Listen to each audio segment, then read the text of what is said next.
Hello, my friends in Sasquatch land. Tuesday night, once again, and Discover Sasquatch is back on the air. Do we have a show for you tonight? We actually have a newbie to the scene for the first time. Ron Kazner will be interviewed live on air. U.S. Forest Service officer. So we're excited to have Ron here. Ron is also part of the upcoming expedition in New Mexico. And speaking of that, I have a special co-host for the night. Our good friend here at Discover Sasquatch, Mr. Robert Trader. And he was there, and now he is gone. And now he's back. Hello, my friend. How are you? I'm doing well. I'm doing well. How's everything going with the planning for the expedition? All going good?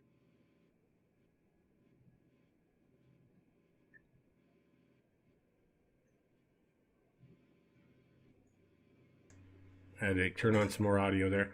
So yeah, everything's going great. Planning is going good. Training is going well. Still got to get the cardio up, but equipment and gear. Ordering a new phone. Just trying to pull all the strings together here, so we've got every end covered. All right, nice. Yeah, everybody's in training. Everybody's doing good. Everything's going according to plan. So, are you excited about tonight having Mr. Kasner on the show? Yeah, absolutely. And besides from Ron just being an absolutely great guy, dedicated teammate, I feel so fortunate to have somebody go out on a limb and stand up the way he's doing to tell the world and all of us, what's really going on. So, Right. Yeah, people don't know Ron is not retired. Ron is an active member of the United States Forest Service. yeah, and this is, I think, maybe from what I see or have seen, the first time that anyone that's still in office, especially an officer like he is and manager for the U.S. Forest Service, that's going to come out, publicly on camera and say, "Hey, look, this is the way it is." Now, it's still still speaking from on his own behalf, his own understanding, but he is who he is, and he's coming to us from a professional context. I don't think Ron can necessarily represent the USFS. I don't think that's what he's trying to do, but I think he's willing to bring his experience, his dedication to serving all of us in that capacity, and bring that forward and offer some validity and authenticity to this thing. 100%. Ron is very seasoned as a Bigfoot researcher, investigator, whichever you guys all want to call. He has been in the trenches in most of the areas that nobody would want to go. I mean, he's been deep in the Sierra. He's been the Mongolian Rim. He's been everywhere. And he's here tonight with us on Discover Sasquatch. Please, everybody, welcome Mr. Ron Kastner. Hi, guys. Hello, Ron. How are you? I'm doing good, Chris. Thanks for having me on your podcast. Appreciate it. How you doing, Ron? Good to see you. Great, Robert. Good to be with you, man. Appreciate you. Glad to have you here, and I'm very fortunate and honored to have you here and telling your stories tonight for the first time. I mean, this is pretty huge for me and pretty huge for everybody that listens to the show here, and they're very excited to hear you tonight. Yeah, I'm excited to tell it. Like Robert was saying, I've been an independent researcher, not because I want to know. I already know. I've known since the age of 5. And I'll go into that story a little bit. I don't hit the details because it takes a long time, because it just didn't happen one time. It happened with me, my mom, dad, and my 3 other siblings. But we'll go into that story. But I guess first, I should give you a little bit of bio and background on myself. I was born and raised on the western slopes of the Sierras, a little place called Placerville, California. It's about 45 miles as the crows fly from South Lake Tahoe. So was raised pretty much there, raised in the woods my whole life, came from a poor, uneducated family. I don't say that to be talking down towards my family, but my mom had a sixth grade education. My dad couldn't read and write. Only thing my dad could do was run a chainsaw, and he probably ran it better than anybody I've seen in my life. So that's probably where I got my chainsaw skills. But I guess to go from there, um, I'll give you the background of my work history. After we left California, my mom and dad separated. My dad went to Utah. I stayed with my mom. My other brothers were kind of getting into a little bit of trouble, but not anything real bad. I always had bigger endeavors in my life, so I wanted to continue my education. Both my brothers dropped out at 10th grade. I was the first person in the history of my family to actually graduate high school. So that was kind of a big deal. To me, it was anyway, because no one has ever done it. I mean, it's sad to say, but I went on from there. Worked a few odd jobs right out of high school. Came back to Arizona and lived with my brother for a while. Worked a few odd jobs, and then I decided, hey, this isn't for me. I'm going to go do something and make something of myself. And believe it or not, I joined the Air Force. So I did 10 years in the Air Force, actually 7 active, 3 as a reservist. Got out of the Air Force and went to work for the federal government in the U.S. Forest Service. So I'm still there now. Got a total of 19 federal years in. All those are not with the Forest Service. I had some 7-year buyback time, which goes towards my retirement, which I bought back from the U.S. Air Force. So it looks like I got a year or so, and then I can be out and retire. So that's where I'm at anyway. So, but I guess I should tell my story right from the get go if you guys want to hear it. So, Oh, Yeah, we'll absolutely. start at the beginning. Now, you had your first interaction when you were well, 5 years old. yeah, this is my first interaction at 5 years old. My dad he came home one evening. I remember it was a Friday night. We were in California. I was just a toddler. I think you got a picture there. That's me in the middle, the little redheaded guy.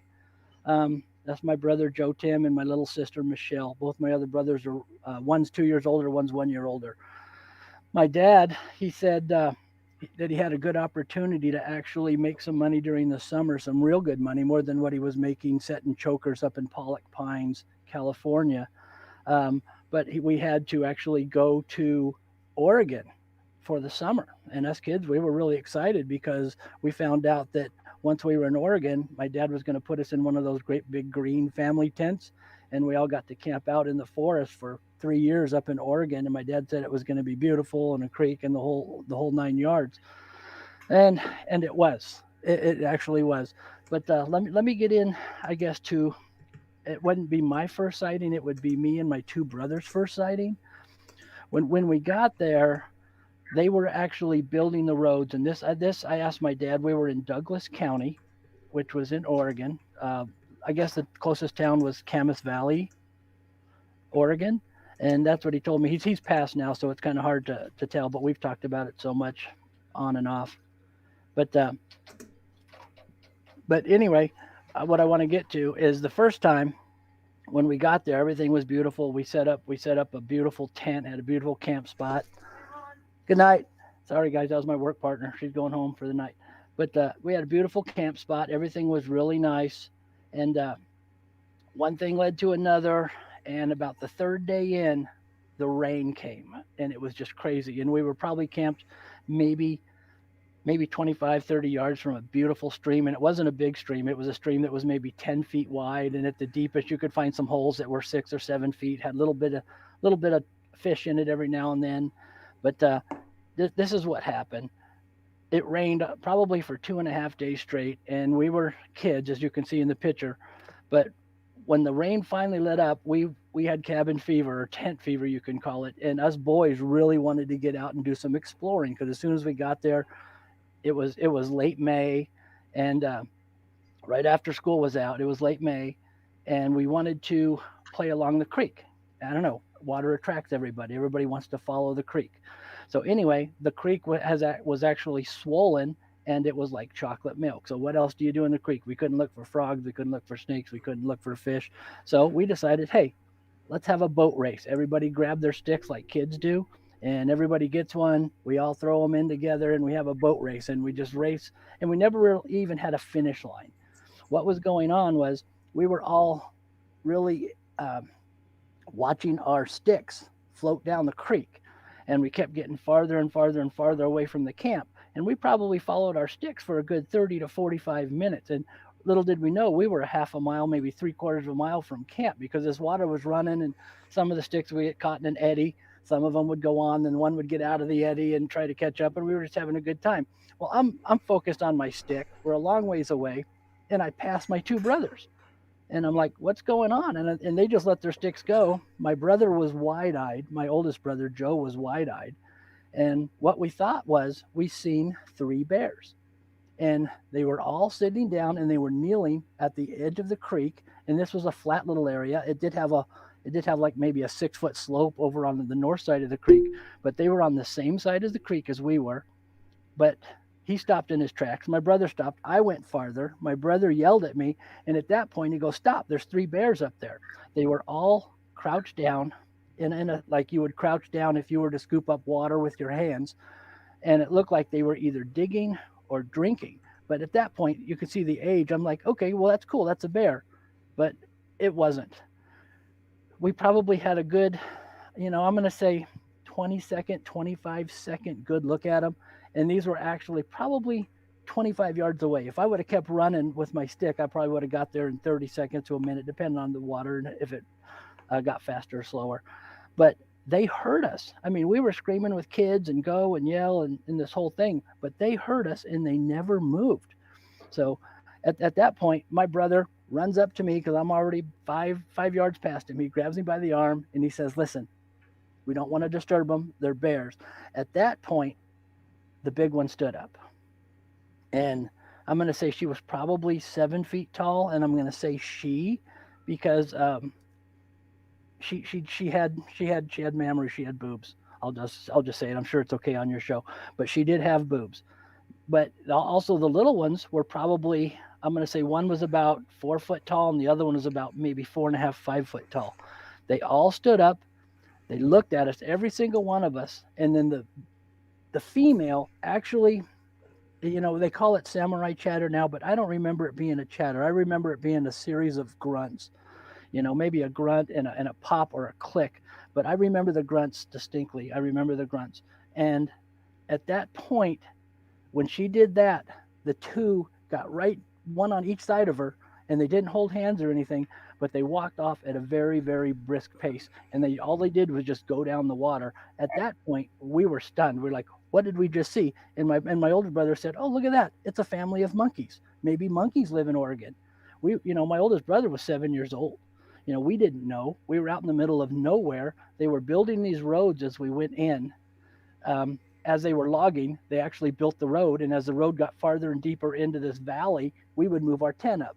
So like in a week, we'd follow that same river line or that same stream line, and we would actually move closer. So my dad didn't have to drive farther and farther away every morning. It made sense, I guess. So that was our very first encounter. And we went back and we were running and, we were laughing still. Hey, we seen some monkeys. We went and told my mom. My dad wasn't off work yet. And she's like, yeah, whatever. And he's like, no, we really seen some monkeys. We seen a family of monkey. We seen a mom and two monkeys. And she's like, okay, yeah, okay, I believe you guys. Now get out of here, go do something. My little sister, she was very little. She didn't understand, what was going on. But my older brother's like, hey, those were monkeys. And that was our very, very first encounter. And it was with me and my two brothers. And that's why I'm writing a book for my dad. He passed, and he said, go ahead and write the book, Ronald. And it will be forwarded, and it will have my brothers in there also, and they will have their version of the stories also. But that was our very first encounter. So, wow, that's amazing, Ron. yeah, that was our very first encounter. Now, my dad actually had an encounter, but he wouldn't talk about it honestly until I'm going to say a year after we got back into California out of Oregon. But I will talk about my next encounter that summer. We actually moved the tent a couple of times. And I'm going to say it was mid-July, probably mid-July to late July. And this is the encounter that I will never forget for the rest of my life. And this is how I know. And this is why the title of the show says, Sasquatch exists. Sasquatch does exist. And I'll tell you why. Because I was 3 feet away, face to face with a 4-foot juvenile. 3 feet away. I'll tell you the story. This is what happens. When my dad was logging, and since we were in the tent and everybody else stayed in town, which was probably 25 to 30 miles back, the foreman asked my dad, "Hey, would you mind going servicing the equipment at the end of the road when we stop every night? We'll pay you extra money." My dad was there to make money. He had nothing else to do but camp. And he's like, "Absolutely. I'll go put new tines on the teeth. I'll grease them up. I'll do whatever I need to do." And he made extra money that way. And he was going down after work one night, and he's like, "Hey, Ronald, come on, let's go. I'll take you over to where we go work." And I'm like, "Really?" He goes, "Yeah." He said, "I'll take you up there." I said, "How far is it?" He said, "About 3 miles." So we had a little station wagon. I'll never remember. It had the wooden panels on the side and everything. I was on the passenger side. He was driving. We got in there, and I was just, it was really neat because where the road just stopped, it just ended. And he was kind of saying, "You see that flagging? That's where the road's going to continue." But I was more infatuated with the size of the trees that they had at that point and the stumps. So my dad started working, and this is getting dark. This is probably about 6 o'clock, 6:30, maybe quarter to 7. The sun is just getting below the trees, and I start stump hopping, which was kind of neat. So I'm stump hopping. This is what kids do. My dad's over there servicing the equipment, and I'm going from stump to stump to stump to stump. And at that point, maybe I've been playing on them 20 minutes, and it's starting to get dark. You get that real. It's darker in the woods than it is if you were out of the woods. And I'm probably about 150 yards away playing on this stump field where it ends and meets the trees. And I'm just playing, looking at the stumps and all the fresh cut and the sawdust. I'm stupid. I'm a 5-year-old kid, nothing else to do. And I look over into the trees, and I see this huge, um, what I thought was a monkey. I already seen 3 of them. No big deal. They live here, and we didn't know anything. I've never seen the Patterson Gimlin film, anything like that. But it says uh, they were monkeys. But this monkey was big. I mean, this one was, it dwarfed the female that we seen with the 2 little ones.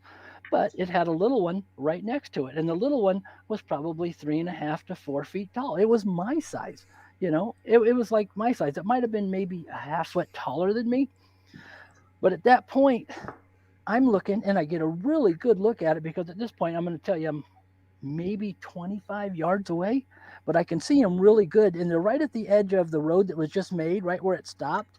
And I don't know if they were really inquisitive about what's happening there, or maybe their forest is being destroyed. I don't know. I still speculate on that to this day.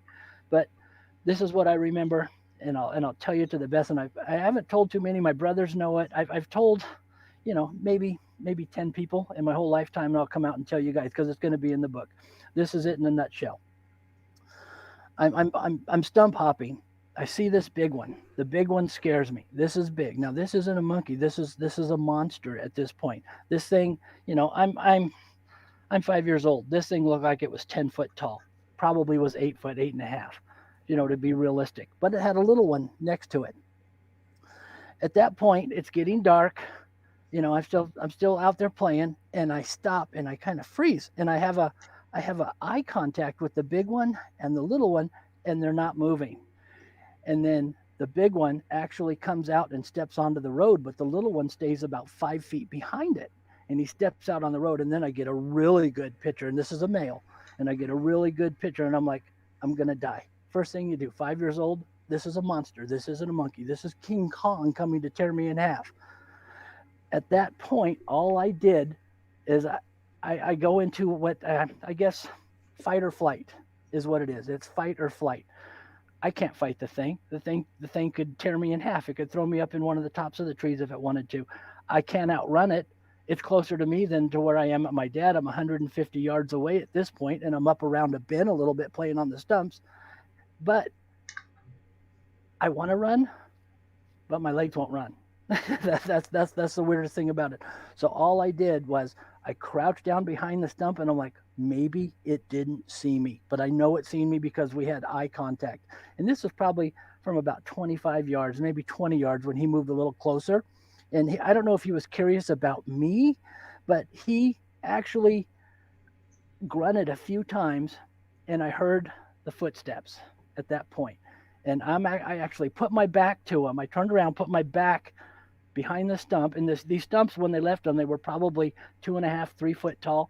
And these stumps are big around. I'm saying they're this big. They're They're probably 60-inch trees, 70, 80-inch trees. But I actually get to the biggest one I could find, which was right by me, and I crouched down with my back to it, and I'm like, it don't see me, it don't see me, it can't see me. And I actually put my hands over the top of my head, and at that point, I just kept saying, I'm gonna die, I'm gonna die, I'm gonna die. What do I do? I can't run fast enough over the stump field to get to my dad. And I hear bipedal footsteps, and they're getting closer and closer and closer. And the funny part about it is, it stops, and I know that it's just on the other side of the stump, right on the other side of the stump. And I still got my hands over my head. I'm shaking uncontrollably, but I don't hear any breathing, no breath, no nothing, no more footsteps. And it seems like I probably waited there a minute. I didn't. It's probably more like 20 seconds maybe. And I looked up over my right shoulder as I turned around, and there's a little monkey kid right there. The little one that was standing next to the big one was actually standing there, and he was very inquisitive. And when I looked at him, we made eye contact, and I'm this far away, this far away. I mean, if I reached out, I could have touched him. And it was a little boy. I could see the genitalia, but I could have touched him. And at this point, I'm really freaked out now because I can see over the shoulder. The big one's still on the road, but he let the little one come closer. And I don't know if it was a rite of passage. Was I the first human the little one's ever seen? I don't know. But it put me at ease because it knew that I was scared and shaking. I didn't piss my pants or defecate or anything like that, like some people do, and I've been around that. But what it did, the first gesture it made, it smiled. It actually smiled at me from this far away, 3 feet, 36 inches. It smiled at me, and it had a big mouth, and it smiled. It didn't really show its teeth. It was actually a friendly smile. I could look right into its eyes, and it basically it was telling me, it's okay. I'm little too. And right when that happened, I probably had maybe a 10 to 12, maybe 10 to 15 seconds. We'll say 10 to 15 seconds encounter with this little guy. At that point, my dad yells, Ronald, where are you?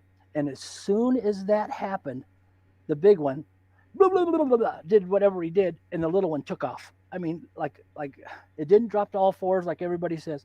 It took off bipedally, and it was pretty fast. I mean, I couldn't have outrun it. I couldn't outrun it when I got into my 20s. And it was amazing how fast it got back to his dad and covered that. Once that happened, my dad's like, Ronald, where are you? Where are you? And I'm trying to answer him, but I'm still kind of in shock. So all I could do was just kind of get up, took another look, make sure that the big one wasn't coming. I didn't care about the little one. It smiled at me. The big one was a monster. That was King Kong. It was going to kill me. So at that point, the little one got to it. They actually just kind of backed into the woods. And when I say backed into the woods, the little one got there. They took another look at me. The big one was actually looking towards the equipment and my dad, which was over 100 yards away, saying, oh, there's somebody else here. And they had to have known because my dad was making racket with grease guns and pounding on tines and checking air and tires and all kinds of stuff. So they had to know he was there. But that was my face-to-face encounter. At that point, once they got back there, the little one looked at me. I kind of looked at both of them, and they dropped down over the hillside, and I've never seen them since. And at that point, I walked back and told my dad, and he goes, this is what he said. So you seen them, huh? And I'm like, what do you mean? He goes, everybody out here has been seeing them, and we don't know what they are. And that was in 71. So that's my main encounter with that one. But 36 inches is pretty close. But luckily it was a big one. I don't think I'd be here today, but I don't know. To myself, I'm calling the chapter in my book The Rite of Passage. It just seems like the big one wanted to show his little son, look, this is a little human. Go check him out. It's okay. Wow, Ron. Wow. Seriously. That's incredible, man. Incredible. And I can tell, it's easy to see the validity of everything It's in your story and in your recollection. It's easy to tell that this happened. Yeah. Well, that happened actually like 50. It'll be 50 years in July. It'll be 50 years ago in July. Wow. And it's not too far really from where the Patterson-Gimlin film was filmed up there in Bluff Creek.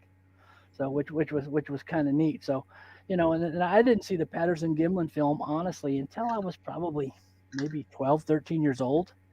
We went back, and for the first 2 or 3 years, like, yeah, we seen monkeys. Yeah. That was kind of weird. But what I thought is my dad, his reaction was I thought he was going to say, "Oh, Ronald, quit your imagination," blah blah blah, because my dad was a tough guy. He was uneducated. I was one of the kids that was raised with the belt. I don't know, maybe, but that's what it was. And his reaction was unique. So you've seen him too. That was crazy. So at that point, that was my validity. And I was like, wow, that's just crazy. I don't think my mom believed it. You know, she probably still doesn't. But once we told her what they were years later, she goes, "Well, you guys are into that. My other brothers aren't even into it, not one bit, not one bit. I'm the only guy that really kind of followed up with everything." They're like, "Yeah, okay, so we've seen them, no big deal." I guess some people get the bug, like uh, like gold mining. Some people get the fever, and some people do it one time and move on. Yeah. So that's just the way it is. Do you think, Ron, that had any influence on you becoming a USFS officer? Um, let me, Well, I'll tell you. I'll be honest with you. My family was very, very poor, and I'm not saying this to have anybody feel sorry for me because I do very well today. Um, my family was so poor. Let me put it this way: my brother and sisters, they'll agree with you guys. My family actually we moved from vacant house to vacant house until they found out we moved in it because we couldn't afford the rent. So we moved from vacant house to vacant house until we were actually kicked out.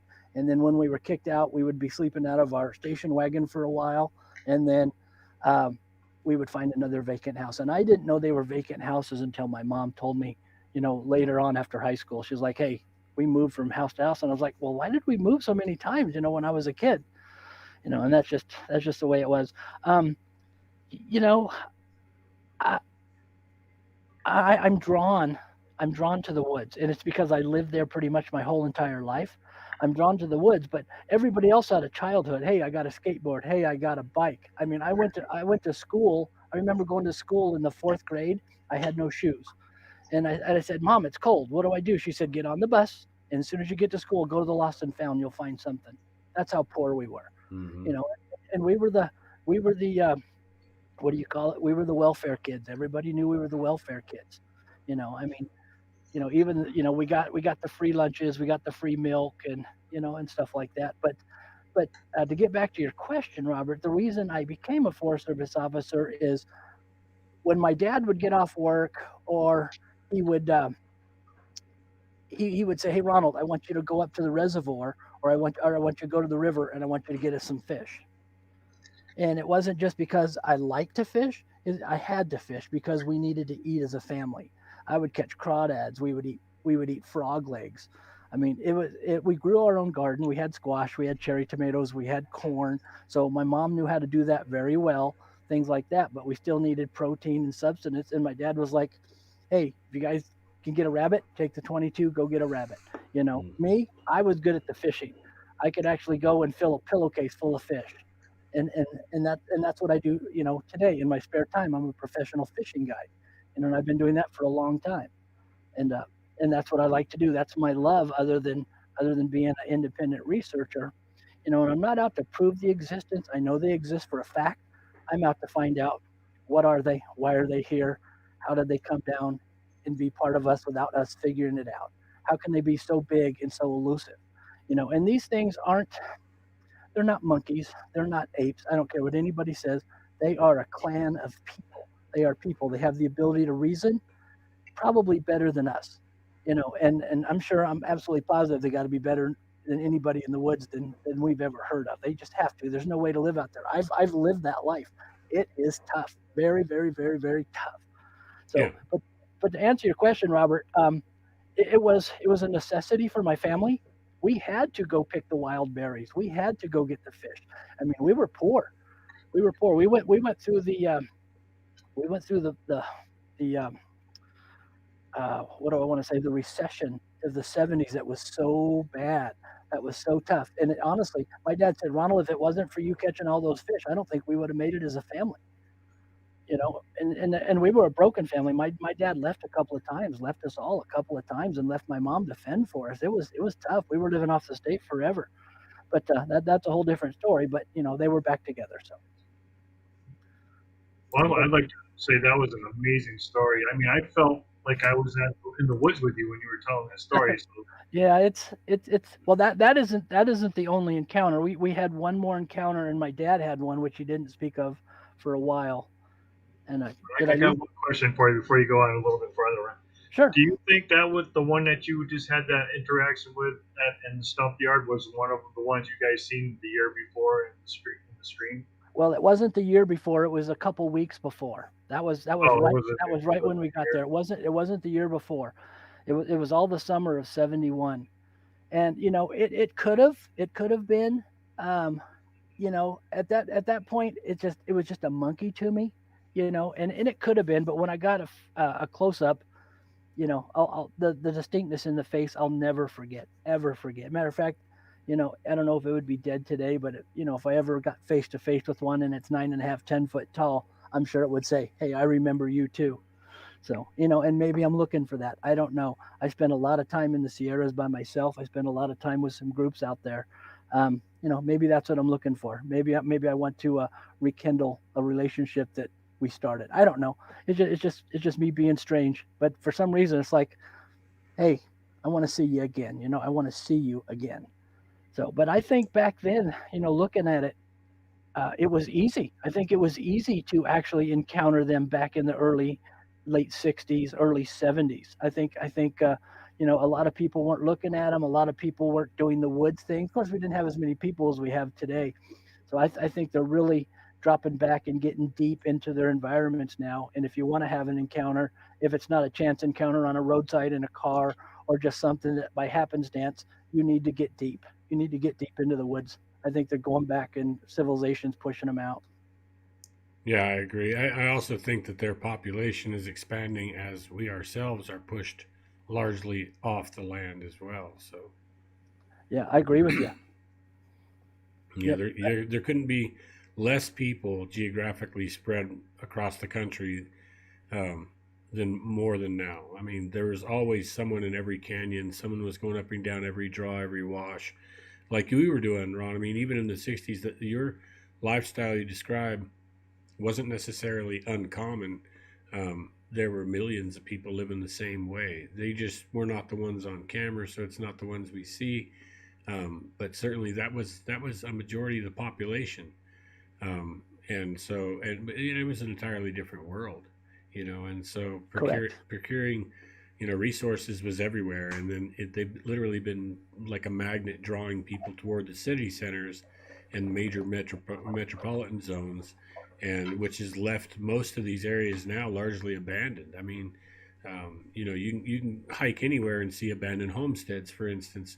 Just about anywhere you go, it's even places that were supposedly never settled, and you'll still find rock foundations from somebody's house, and just about everywhere, anywhere that there's a resource, and it just shows you, now that they're able to occupy all that country, which is more vast than I think anyone can realize. People think, Yeah, oh well, you there's people everywhere, there's roads everywhere, they're going to see everything, and get in an aircraft, fly over, and really just sit and stare out.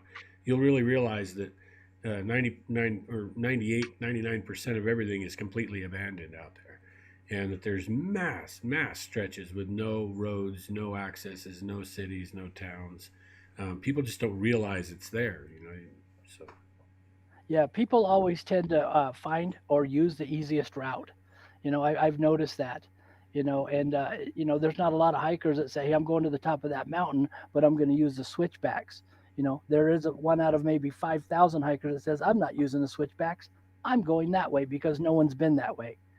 And that happens a lot, especially around, the Yosemite area. I was raised up there around the Yosemite area, real close to that, and and that tends to happen being as a U.S. Forest Service officer too. The people that always get lost or are in need of emergency help are always the ones that wanted to go off trail, hmm and they get themselves into a bind. They get themselves into a box canyon, or they think they can scale a ledge and get down and keep going and follow the water, and they get stuck on a ledge. But that's the truth. Most people seem to follow the easiest routes all the time. That's just the norm. I guess it's human nature. The easier, the better. We do have our adrenaline junkies out there, and they don't like easy, but they're not looking for what I guess you, myself, the expedition team, everybody else into the Bigfoot world are actually looking for, and if they had one of the biggest clues in front of them, they'd trip on it and keep going. But that's just the way it is. But yeah, Robert, you're right. There's a whole bunch of stuff that is abandoned, and there's a whole bunch of stuff that is completely unexplored, which is, you know, which is unfathomable to me. We just can't get in. We can't get in with ATVs. The only way in really is with horses. And then there's sometimes horses don't do you any good. They get put in a box. They can't do anything either. Right. Yeah, exactly. So, Ron, what was the third? What was the third episode in that summer that you had? Well, here's the third episode. Actually, let me tell you my dad's episode, and you guys will get a kick out of this one. It was probably around 8:30, 9 o'clock. I remember it distinctly. We were sitting around the campfire, and the tents that we had, it was my mom, my dad, and my little sister. They all stayed in this one great big green tent, and us boys had a blue tent that actually had like two rooms to it. And this was kind of neat. And we've already moved on a little bit farther, even a little bit farther in, probably another 2 miles into the wilderness. And this actually happened to my dad. And this one was funny because this is the one that my dad tells the most. He didn't tell the really really really bad one. And I guess if we have time tonight, I'll tell that. If not, maybe we'll do a part two or something. But this is the funniest one, and this is funny because I'm not pushing a book by any means. I don't care about the money. I just promised my dad before he passed I would write it and I'd let people know what happened out there. But anyway, this chapter in my book is called Monster Wipe. And you guys might get a kick out of that, but this is exactly what happened. We were turning in for the night. The boys, we were still up. My mom and dad and my sister were turning in. We were playing around the campfire like boys do. We're just pushing logs around, making sparks go up into the trees, probably starting a forest fire with the job I'm in and all. But anyway, it's really funny. But my dad got out of the tent, and we had a 5-gallon bucket that was a ways away that we used to do number two, which was pretty funny. So anyway, after all this kind of calmed down, and Ronald seen him, blah blah blah. My brother's like, yeah, we seen him too. We seen him a month ago, and and all that kind of, okay, it calmed down. There's monkeys that live here. That's what we learned. But my dad decided he had to go to the bathroom before he turned in, so he walks all the way across the field where we have the bucket and everything else, and then the bucket, when it gets kind of full, whoever uses it, it's their turn to go bury it with the shovel, blah, blah, blah. But it's night. My dad's got a flashlight. We're playing by the fire. My mom and sister's in her tent. Me and my two brothers are by the fire. And my dad screams at the top of his lungs after he's been out there for probably 30 seconds. And he comes back. And the funny part about it, his pants are almost down to his knees. He's got the toilet paper still in his hand, which is the funniest thing in the world. And he's yelling, we're getting out of here. We're getting out of here. We're getting out of here. And we asked him what was going on. And he said, and after he calms down, he didn't really even want to talk about it because we were laughing hysterically because here comes my dad running with his pants down, toilet paper slinging in his hand. And he's trying to hold his pants up and run at the same time 50 yards back to the fire where there's safety, right? And this is the first time that my dad has actually seen one. And he said he was sitting on the 5-gallon bucket where he had a little toilet seat, which we had a nice little toilet at being out there and everything. And he said he sat down. He had the flashlight in his hand. He's starting to have his movement, and he hears a stick break, and it wasn't that far from him. He said it was like maybe a tree away, which is like 10 feet.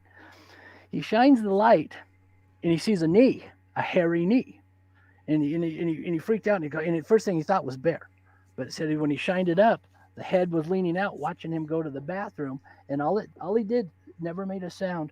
But at that point, my dad just yelled at the top of his lungs, and he lost. I can't say he lost control because he was already having a bowel movement, but he lost it. And my dad don't yell like that. He's a pretty stern guy. But he said this one was big. He said this one just dwarfed him and made him look like a midget. But it was watching him as he was going to the bathroom. We were thinking it was watching us kids play in the fire. But my dad just happened to walk that way, and as you know, the Bigfoot, even though they're 4 foot wide in the shoulders, some of them think they can hide behind a 3-foot tree. It happens all the time. I don't know why they think that, but they're smarter than that, but they still think that they can hide behind a tree. But anyway, it leaned out. My dad hit it right in the face with a flashlight, and he was probably 10 feet away. He said it looked at him, and he yelled and he was gone. Didn't even bother to pick up his pants, even though he did, and he got him up over his knees so he could run. But he still had the toilet paper in his hand all the way back 50 yards, never dropped it. And it was hilarious. He dropped the flashlight and he ran all the way back with the toilet paper. So that, and we call that the chapter of Monster Wipe. And there's more details, but in a nutshell, that's a pretty funny story. Did the bucket get closer to the campsite after that? No, actually, it didn't. But my dad wanted to leave, and my mom talked him into staying because they needed the money so bad. And after that, you know, he knew that they were being seen out there as other people were seeing them. Matter of fact, we had another couple, and it was just a young man and his wife or girlfriend. I didn't know who they were, but they were all also camping, um, like we were doing, and moving farther in so he could be closer to work in the morning and not having to drive that dusty road all the time. And they actually came over and asked us, and they asked my dad. They didn't ask me, and I didn't hear the conversation, but they asked my dad if he's seen them. And my dad said, "Yeah, I did have an encounter with one. Didn't tell him where that he was sitting on a homemade toilet, but he did say yes. My son has seen him. All my sons have seen him, and I just seen one." And they left the next morning. Apparently, they were having encounters too, in the same area. But he quit his job and he left. And he was actually a truck driver. He was actually one that drove the logs out, and he quit. Man, that's awesome. Yeah. It made me think when you were saying that, not to lighten the story, the impact of that's just brutal. Um, yeah, we should just do our own brand of Sasquatch toilet paper now. Yeah, we should. It's not just But a gimmick. It's like almost you have a reason.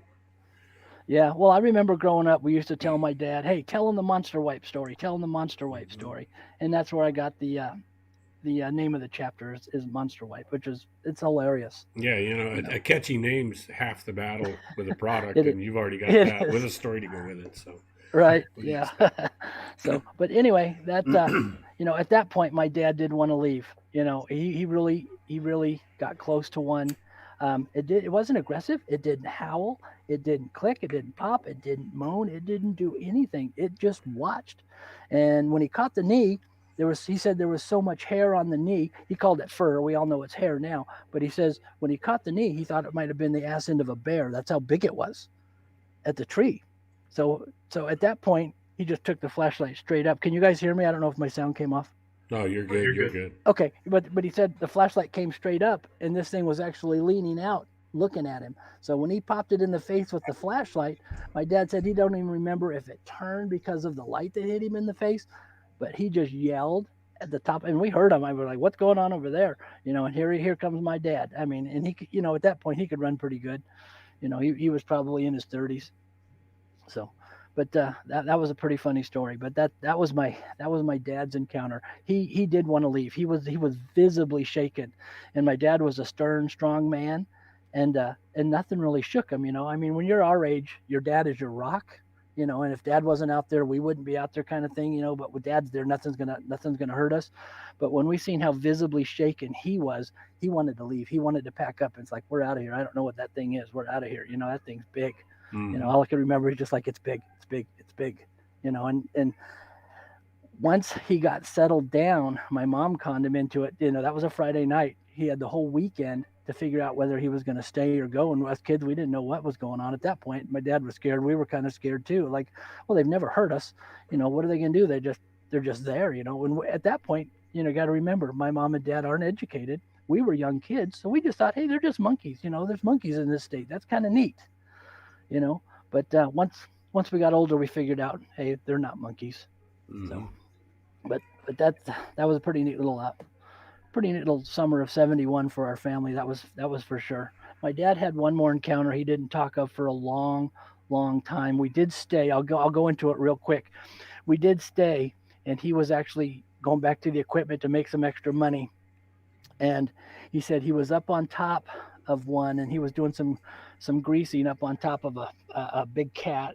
I don't remember what it was. It was a dozer, I believe, but I can't remember what it was. A big piece of equipment, and he said he was up on top, and he heard something walking around the back side of this thing. And when you're up on top, you have a pretty good thing. He said he swung around. When he swung around, he turned and he looked out of the cab when he popped open the door, and he looked, and um, he thought it was the same one, and this one let out a growl, and he said it was something that went through him, and like everybody says, do they have infrasound? I don't know.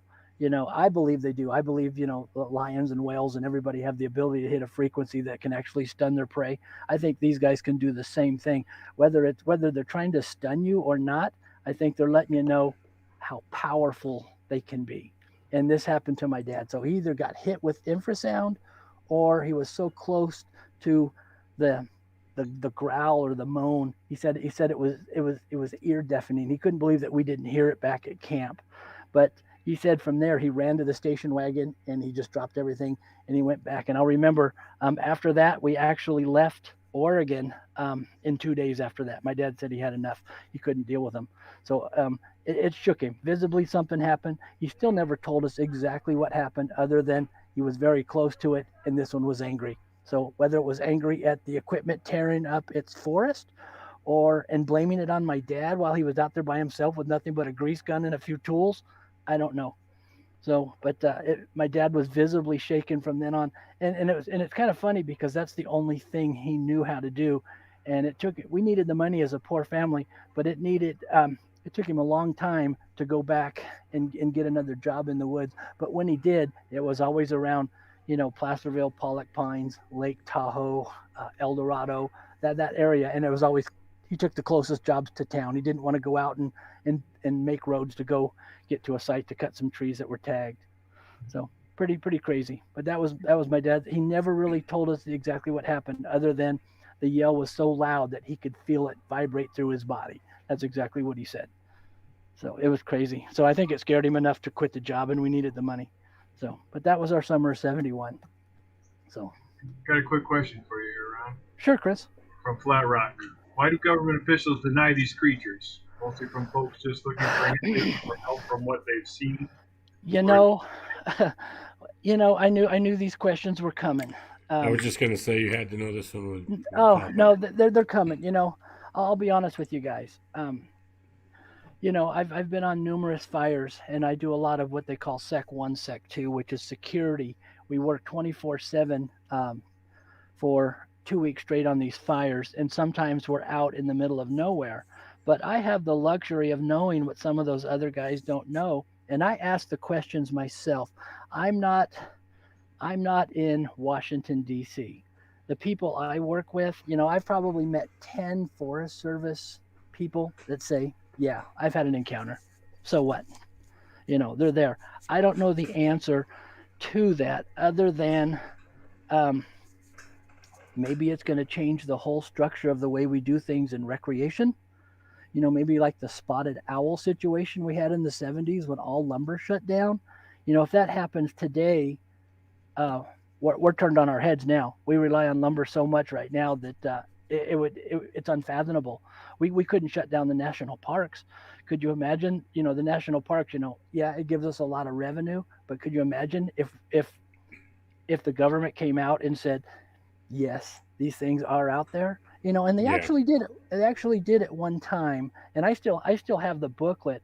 It came out from the Corps of Engineers, and you guys have probably heard this or even seen a copy of it. But the Corps of Engineers actually dedicated a few pages to what you do if you run into one, and this was in the '70s, and that was a legitimate document put out by the Corps of Engineers from the Well, Department of Interior. not to cut you off, but we've gone over this quite a bit, and something to consider is regardless of what the forefathers of the USFS did, Department of the Interior, Department of Land Management, Department of Agriculture, Department of Natural Resources. So this isn't where all these departments started. The people that are in these positions today aren't the ones that started this mess. Now, they become though even like yourself, they become though in a difficult position because things that have not been brought to the forefront over time, naturally by now, as they start to come up and come up and come up, then they get into rough positions. So regardless of the reason, to reduce public fear, or regardless, or it could have been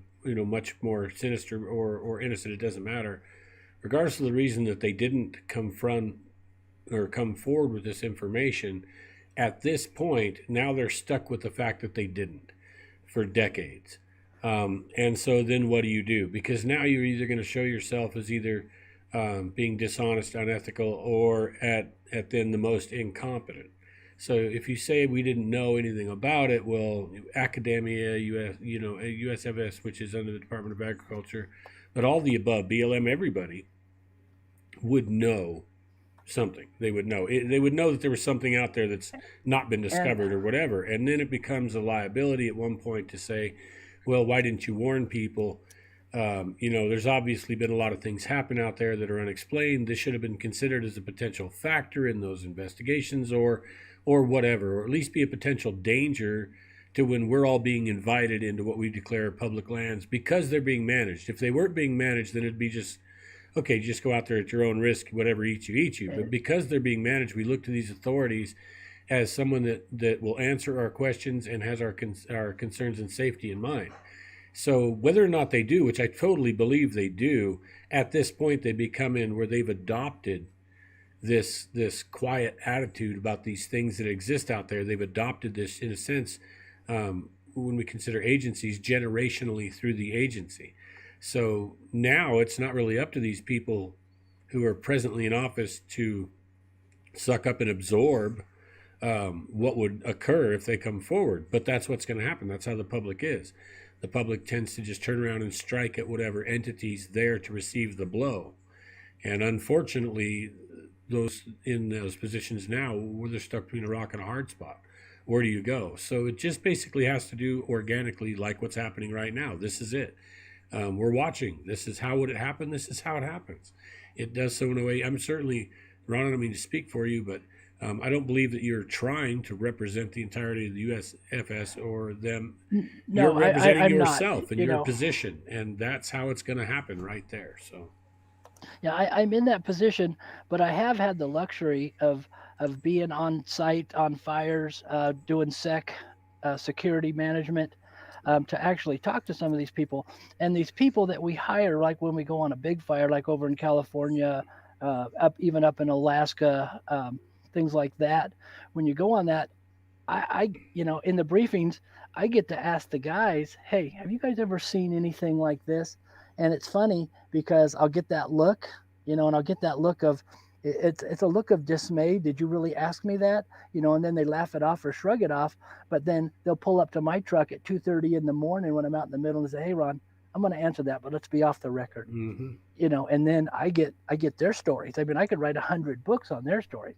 A lot of people are being shunned and they're losing their jobs. I mean, even if I was to write a report today, it would come back to me and say, "Hey, Ron, rewrite this. Hey, it was a bear, it was a disgruntled bear, it was a mangy bear, it was a bear that was rabid." And that's just the way it's always been. And you're right. Us being stewards of the land, we're responsible now. We're responsible. If we weren't stewards of the land and we didn't manage it, it'd be a free for all. You're on your own. Well, and here's my deal. I mean, I want to call amnesty because I know these aren't the people who set that methodology of silence in play. These are not the people who did that. Those people are long gone. These institutions have been around a long time, and for whatever reason they thought was justifiable, regardless, negative, positive, or otherwise. I think it's got to be an amnesty situation right now. It's got to be to where anybody that wants to say things the way they are, that's the way they are. And don't go trying to shoot the messenger. That's really what you guys are at this point, is messengers of experience and witness. That is correct. You're not trying to come out and say, "Hey, we're." No, I can't speak for the U.S. Forest Service in a whole. I would never attempt to do that. Somebody else started this mess and created this mess, and that's what it is. Yeah. I've seen it for a long time, and that's what it is. And yeah, there's cover-ups in the office over reports that are out there. Hey, rewrite that. We're not going to turn that in. You got to rewrite that thing. You don't want that on your record anyway. People think you're a kook, and you'll never get the upcoming promotion. Yeah, sure. So, that's with anything. I mean, that's with a bakery. Yeah, but hey, I will put out a little something out there to tell you guys. If for you guys that like to listen to radio traffic, and you guys that have the good radios, and you can get your local game and fish or your wildlife departments, they do have a code word that they use on the radio that I'll let you guys know if you guys want to know what it is. Anytime that there's a sighting and there's an officer going towards it. No, we don't. We don't want to know what it is, Ron. We don't. Okay. We don't. Please do not tell us. Okay. So, but Yeah, I please do. actually learned that about 4 years ago, and I don't let it out. But there actually is a code word that they use on the radio. And maybe Robert, I'll get in private, and I'll let you be privy to that. Yeah, absolutely. And anything, of course, and I know the people don't expect you to jeopardize yourself any deeper than you can. I know everybody's just appreciative of what we can share. I'm So, pretty good. I'm pretty good. I'm known. I'm known. In the Forest Service realm as the kooky Sasquatch guy. But they know that I do my job very well. And excellent. some people make fun of me, and some people's like, "Hey, Ron, tell me some more about that stuff." Matter of fact, I sent you a picture, Chris, of a print that was found close to my house, about 38 miles away. I don't know if you have that. I got it. I just want to commend you on your answer to that question because that was a tough question, and I think it needed to be answered. It's a tough answer, That was a and I'm great, not, and great I'm answer. not, I don't want to dodge it in any means. But Robert hit the nail on the head. Me or anybody else that's in this agency right now, we didn't start the mess, guys. I wish there was a button I could push or a letter I could write to make it better. But they're so far into it right now that they're going to say one of our biggest government agencies, that has a 3 or 4 letter acronym, um, are absolute liars, and they've been lying to you since day one. I'm not that guy to tell you that. I'm going to tell you my story. My story is yes, absolutely, they do exist 110%. For people that say, oh, they're not out there, I always tell them this: Have you ever got on your computer and attempted to study the phenomenon? And they said no. Then I said, you're not even qualified to be a skeptic. If you're not willing to put in a little bit of time, put in a week. Do some research. If you need some help, I'll tell you where to go, because there's hoaxers out there and there's legitimate researchers Well, out there, that's and what I there's was some going to good stuff. say.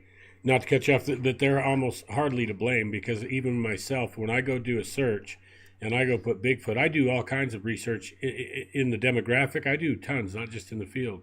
And when I do searches and just put in tag words like Bigfoot and things, you get what is programmed for you to receive, and that's it. You're not That's it. getting the story. And even like our side, you think shadow banning is a joke. It's not a joke whatsoever. Right. I've got 100 letters from everyone from fans, subs to YouTube creators or hardcore researchers just trying to drop videos. Anything, anything that takes it out of the realm of mythology, takes it into a serious nature, just straight up hardcore, is not being seen.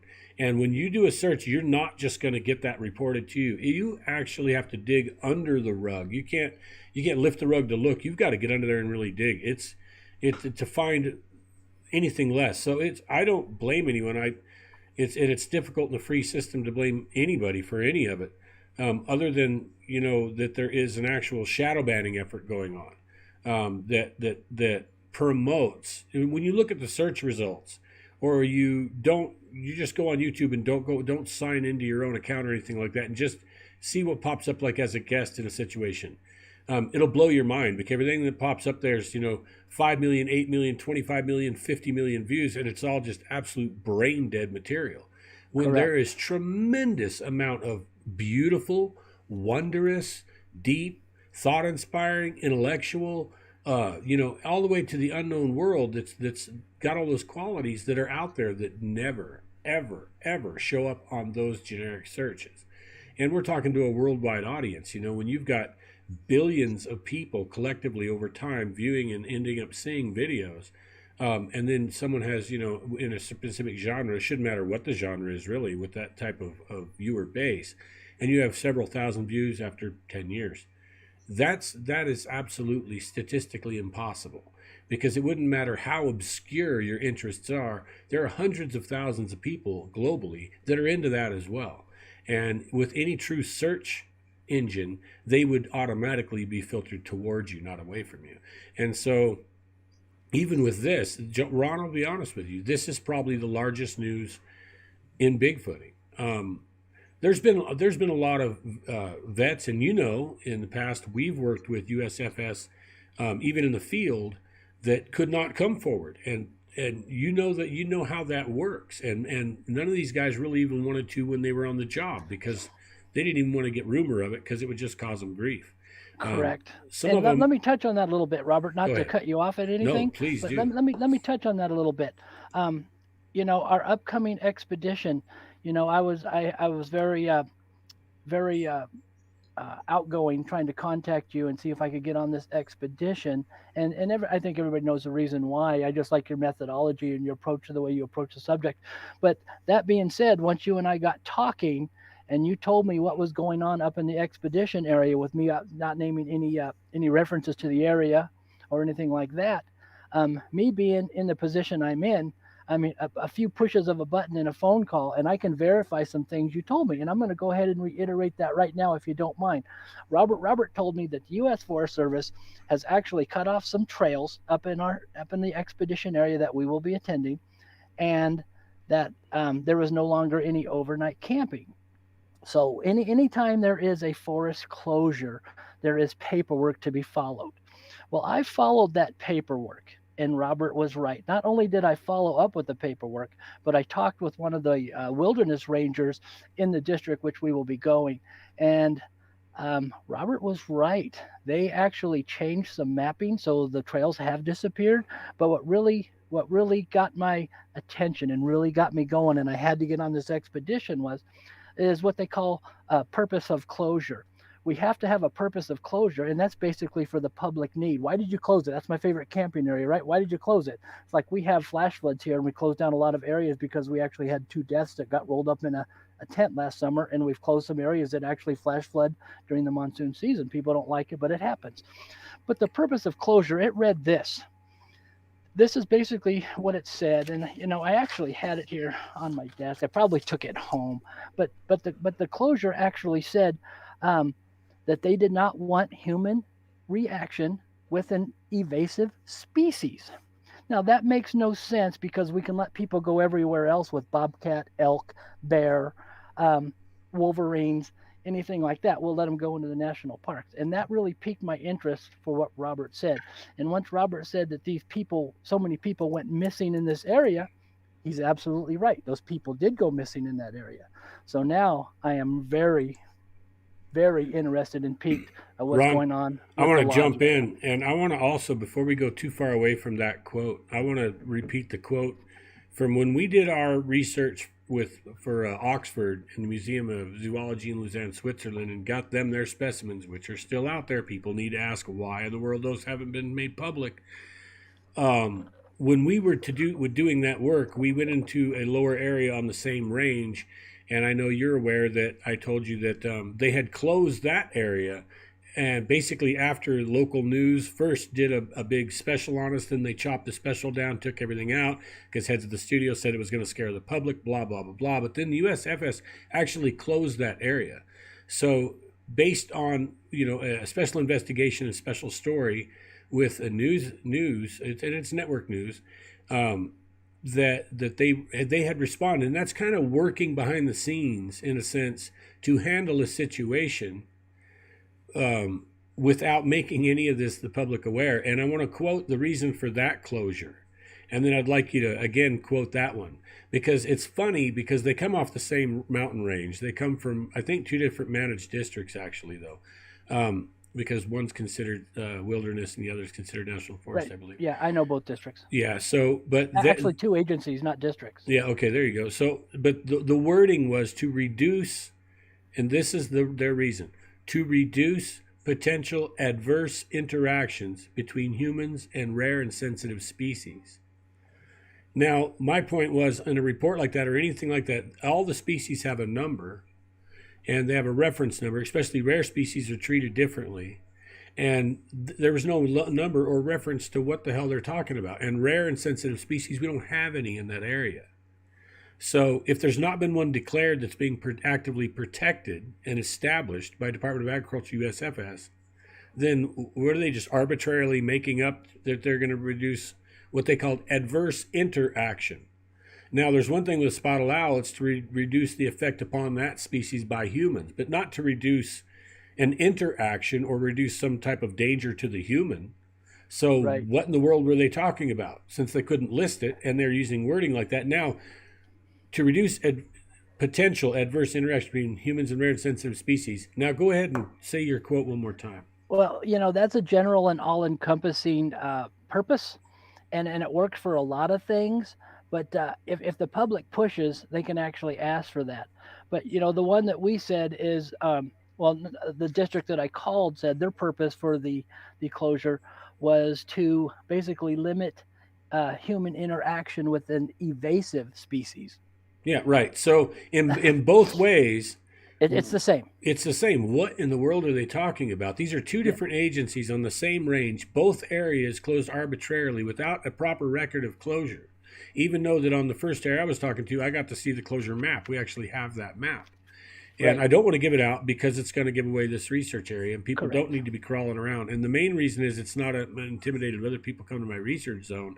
It's because we responded to a lab being grabbed right 10 feet in front of a man, and then him finding the remains of the lab, just the skull and the spinal column. These are not nice animals. They put many people in the hospital. Even the females are apparently aggressive lower on the mountain on that side. And here we're now on the other side where Ron's acknowledged during this broadcast that many people have vanished without investigation or any sign or trace from this lower trail structure that we're about to visit. It's just put it all in a bucket. Just put it all in a bucket here. I'm not trying to call any agency out. I can't imagine being in their shoes and trying to figure out how in the world I'm going to manage this. I've got a mountain with human activity, and and we'll notice that also this mountain range is not promoted like all the mountain ranges in Colorado and most of them in northern New Mexico and most of them in Arizona and other places for hiking and outdoor activities or all this. They don't have the resources and the access set up, and it's not just because New Mexico is a poor state. There's no mountain biking and blah blah blah all set up, and what you see in other places. We have a couple main trails, and that's all we've got, and the rest is just basically it's basically off limits just because there's no true access to it. But you notice they don't promote that, and here we have these agencies trying to, I feel I'm not trying to call anybody out, and I know you're not either, Ron, and I have to say this personally because this is our turf, right? This is where we do our Yes. work. That we're not trying to do this to say, hey, this guy's been lying to you or this agency's been lying to you. I don't care, and we're past that. It's amnesty time. We don't care. We're past it. Let's work together. The cat's out of the bag, people. We're not the first one to tell us. We're just going to point it out. It's gonna show its ugly face before long anyway. There's too many people with phones. There's too many people moving into areas. There's too many people that are growing the balls to get access. It's coming out anyhow. It's better right now. Let's allow us and allow others like us to tell the story. Let's let you guys cooperate with us. We'll try to take the heat off your back. We fully understand why you would make these closures. We understand why, again, you wouldn't be advertising to anybody about it. And we're not trying to bust anybody's nut, or we certainly would be sharing the location and saying, look, here's the agency and here's the guys. I mean, we could do that right now. We're not into that. So, Right. Yeah, a closure isn't that hard to get passed through to the forest supervisor. It's really not that hard. It actually starts with the field guys making a recommendation on a point, and then it gets talked about, and then it goes to what we call our district ranger, and our district ranger will get on the horn and say, "Hey, I want to close this portion down of my area because of this," and the forest supervisor's like, "Hey, well, you got all the expertise in that area. I'm 300 miles away. You got my blessing.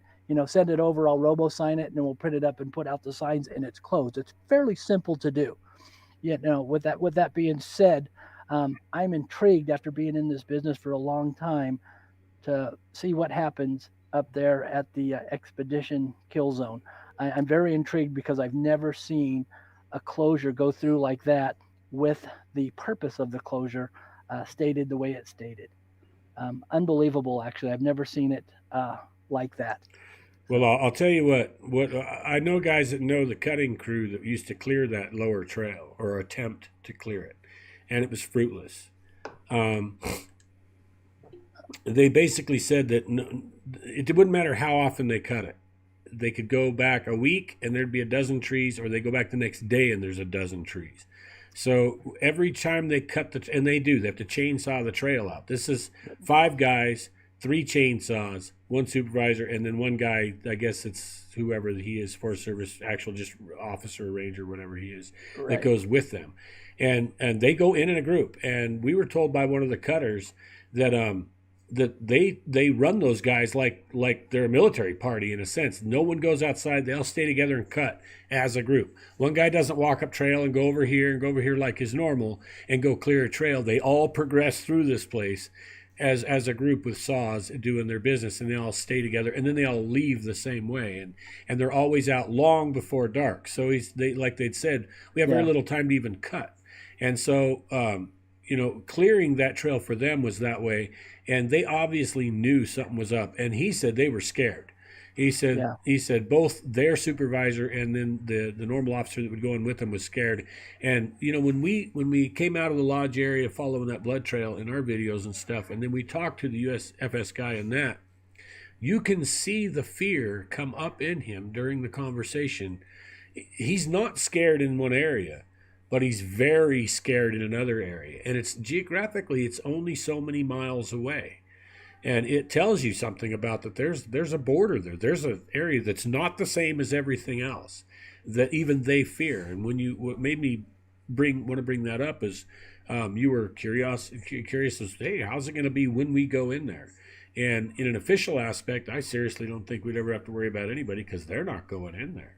It doesn't matter if they didn't want us in. They're not going to go in there. They know what's in there, and they're going to avoid it at all costs. I mean, let's put it that way. Yeah, I agree with you. And, we have the same thing, especially over in the Sierra Range. There's a lot of people that go up there, and we put crews together. We put cutting crews, wilderness crews, trail crews together to actually take this portion, and this portion. And yeah, some of those trees come down over the trail due to snow load, but there's some that just can't. They're too big, and they were carried there. We can't find where the root ball came out of the ground, blah, blah, blah. And there's tree after tree after tree. And there are a lot of questions come up. And I know, when I was out there, I know. I mean, matter of fact, it was only 3 years ago I was out there with a group of researchers, and they couldn't get to it because there was a monster tree that was down in the trail. We couldn't get any farther. We had to take a 2-track in for about another 4 miles to get on top of the peak. And I drove up because I was 20 miles away. I went up every summer for 4 years. And this was a tree that was big. I mean, this tree was 40 inches around. It was this big. It was that big. Yeah, remember, we're going to get to document. We'll have to. It's interesting because from the direction we're going to be entering this area, we're actually going to come just a short way through what we call the cleared or kill zone feature, and then we'll come directly to the lodge when we do the examination. Then the main kill zone progresses north, which is interesting because this is not the direction of modern habitation per se and modern activity, but it is the direction of ancient activity, a lot of it. And up until about the mid to late 1800s, there was a lot of miners and a lot of things going on north of this area, and this is the direction that they mainly closed.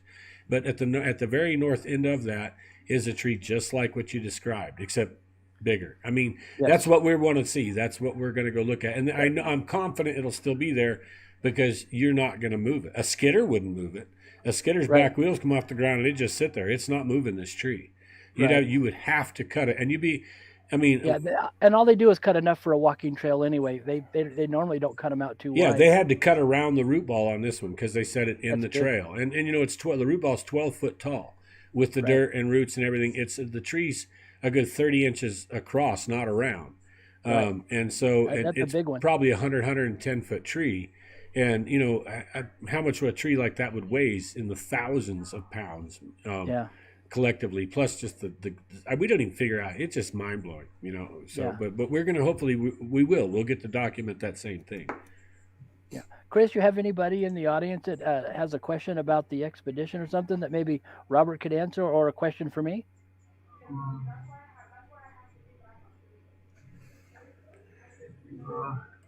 Yeah, I've got another stream going on the side, Simulcast going on in KX2, and a lot of chat. I could try to pick up a question or two. Yeah, we didn't have anything for the expedition.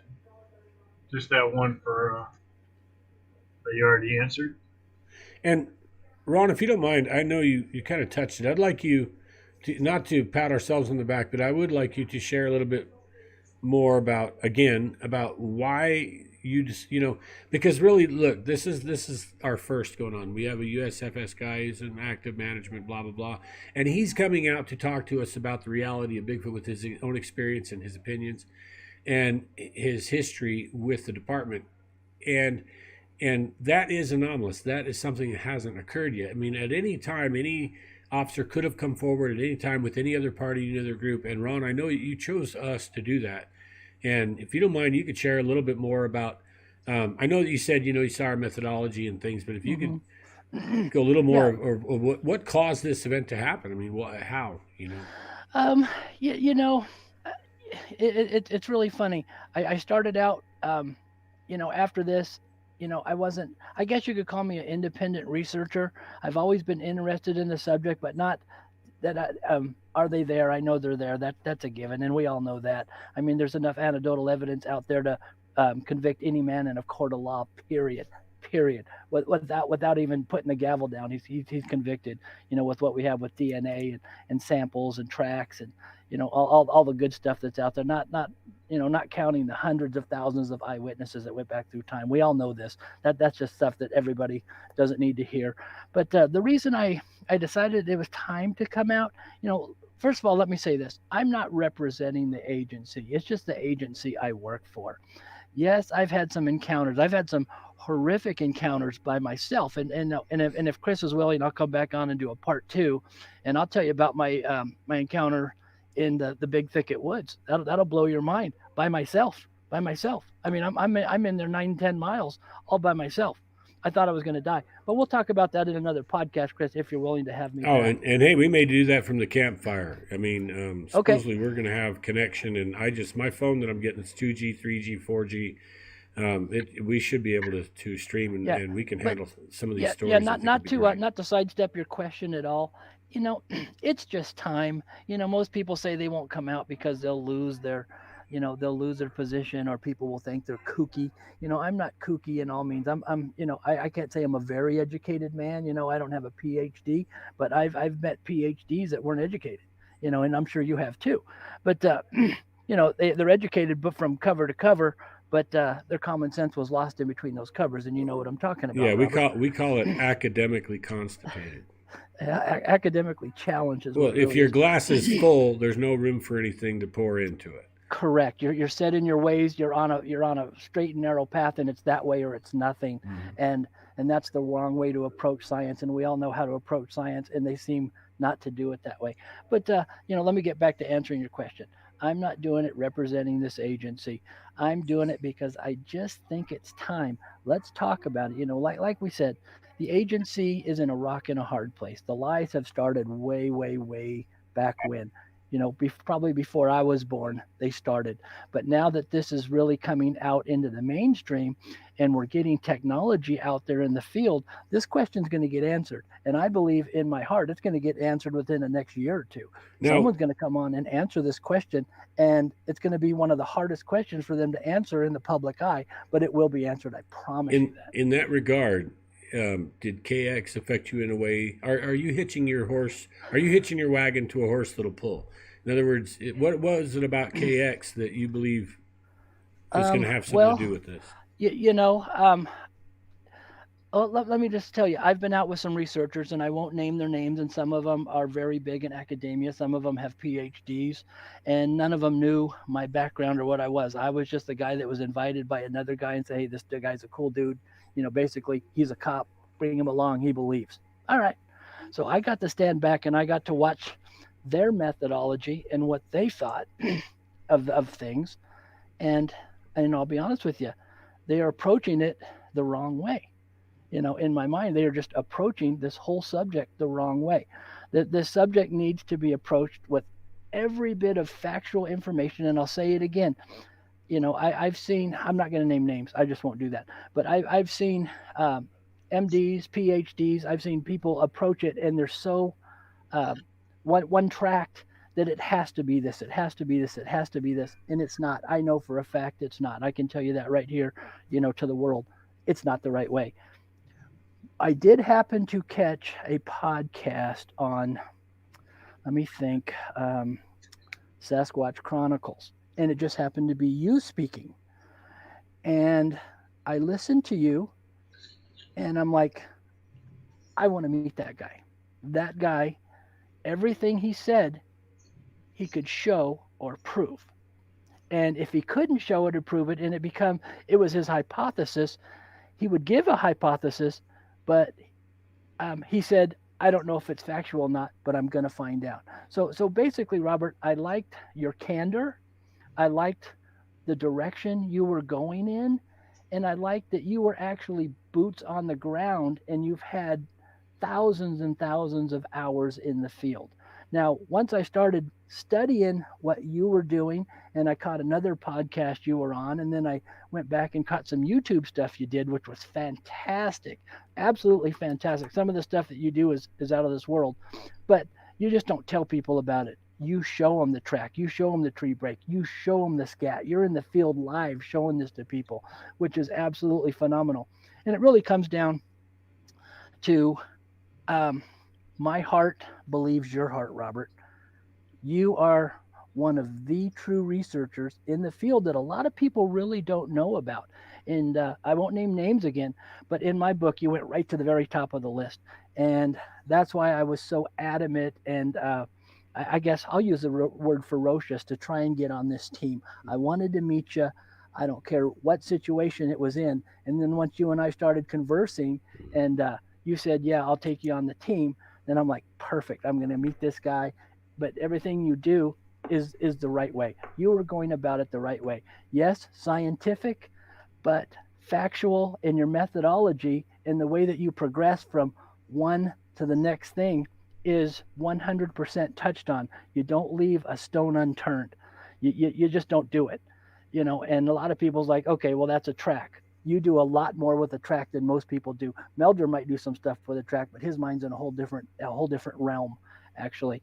But other than that, Robert, just just to say, KX Exploration, Robert Kreider, you were the reason that I decided, hey, let me come out. I'll come out for this guy because I believe 100% in what you were doing and what you will get accomplished. I believe from the information that I've gathered through my resources here and the information that you have told me that I have verified, this expedition may be one of the biggest expeditions to come out in 50 years. This is bigger than the upside down trees in Alaska and bigger than the stuff everywhere else that anybody's ever found. This could be um, this could be another man walking on the moon when it comes to this subject. You never know if we can get that close. From what you tell me personally, what you think is up there. Um, I'll tell you again, I hope we don't have an interaction. I've been there. I want to get up there. I want to document that lodge. That's unheard of from the things you told me, and maybe you can tell more people about it. I see people in the comments that think we're going up there to kill one because of the word kill zone. I think you should really tell them why you use Yeah, that phrase. no problem. I'm gonna do a couple things. So mainly because this is not them in danger. This is what they've done to other people and what they've done to animals.